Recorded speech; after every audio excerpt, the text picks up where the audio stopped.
गहना कर्मणो गतिः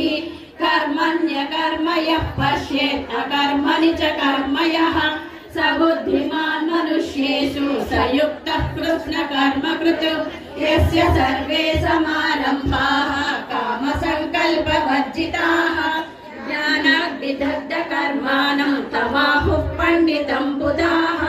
त्यक्त्वा कर्मफलासङ्गं नित्यतृप्तो निराश्रयः कर्मण्यभिप्रवृत्तोऽपि नैव किञ्चित् करोति सः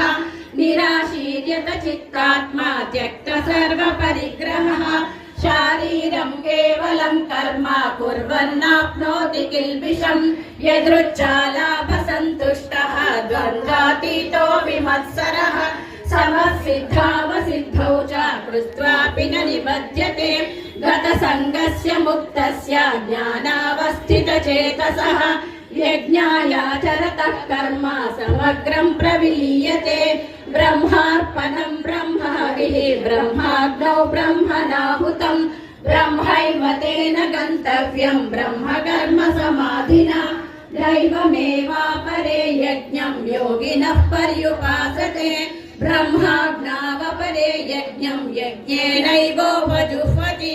श्रोत्रादीनीन्द्रियाण्यन्ये संयमाग्निषु जुह्वति शब्दादीन् विषयानन्ये इन्द्रियाग्निषु जुह्वति सर्वाणीन्द्रियकर्माणि प्राणकर्माणि चापरे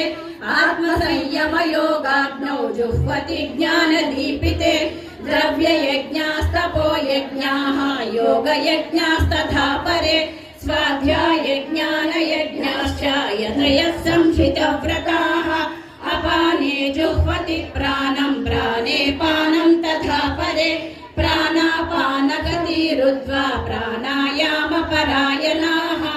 अपरे नियताहाराः प्राणां प्राणेषु जुह्वति सर्वेऽप्येते यज्ञविदः यज्ञक्षपितकल्मषाः यज्ञशिष्टामृतभुजः यान्ति